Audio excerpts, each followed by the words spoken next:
Hi and welcome to this latest immigration law update video. In this video, I want to look at an important case from the Court of Appeal called Akinola, and it's a decision from the 26th of August 2021. The citation is 2021 EWCA Civ 1308, and it concerns Section 3C of the 1971 Act and the revival of leave to remain. Now, in this case, it concerned a out-of-time appeal. Now, Section 3C, when you apply for leave to remain and your leave lapses while you're waiting for a decision from the Home Office, your leave is continued while you wait for a decision. And if you appeal, your leave continues then as extended by Section 3C. But what happens if you appeal out of time and the tribunal grant you an extension of time? Well, obviously, your leave will lapse when you miss the deadline to appeal. But what happens when the tribunal grant that extension of time?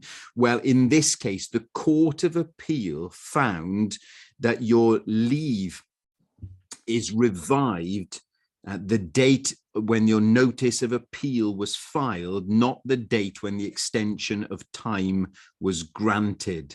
So if an extension of time is granted, your leave to remain is revived, but it's actually revived from an earlier point, which is the date your appeal was filed. Now, that does leave a gap in your leave to remain from when it expired to when you lodged that notice of appeal that was subsequently granted an extension of time, and you need to invite the Secretary of State to exercise their discretion when it comes to applying for indefinite leave to remain on a long residence basis, for example. So, but be aware of that paragraph 64, it's the date when the notice of appeal was filed.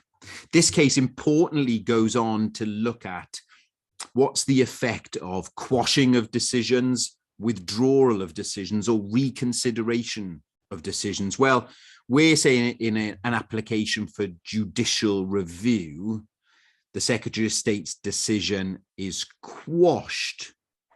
That would mean the decision had no legal effect. And for the purposes of Section 3C, your application is still pending, so your leave is still extended for the purposes of Section 3C. What about where the Home Office withdraw their decision? So not a quashing by the court, but a withdrawal of a decision. And the Home Office often do withdraw decisions. Now, the appellants in this case argued that the effect of withdrawal was the same as the quashing of a decision.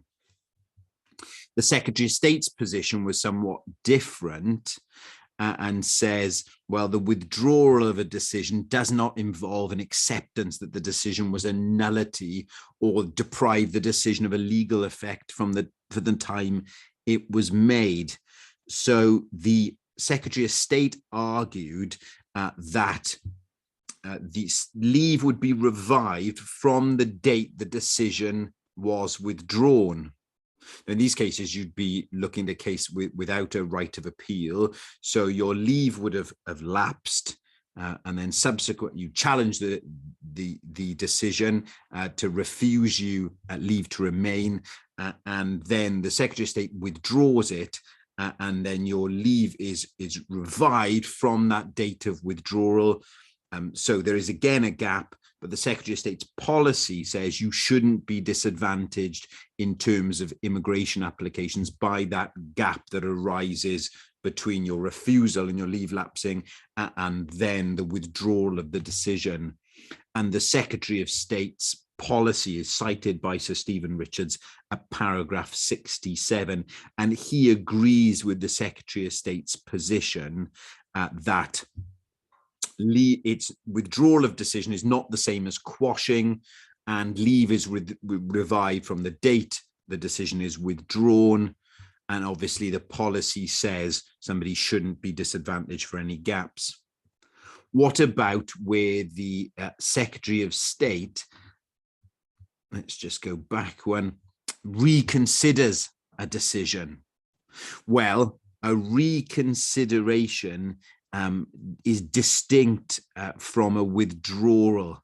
And he says this: it seems to me that a withdrawal of the original decision normally requires a positive step distinct from the making of a new decision. So where the Home Office just reconsider and make a new decision, that's different from withdrawing.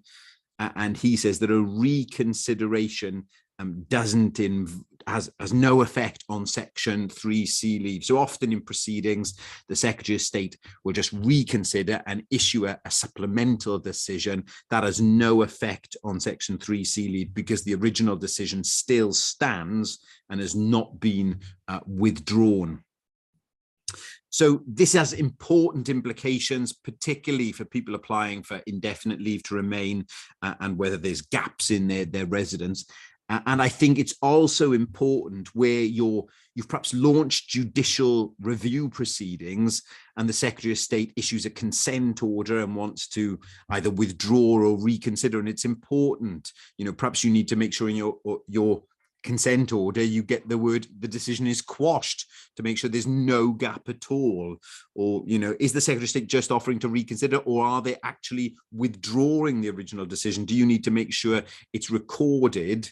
Not just the Secretary of State do reconsider, but the original decision is withdrawn and the Secretary of State will reconsider, because that's important in terms of your 3C leave. So quite a deep case, deep waters, close reasoning, but it's important in terms of Section 3C leave and gaps in lawful residence.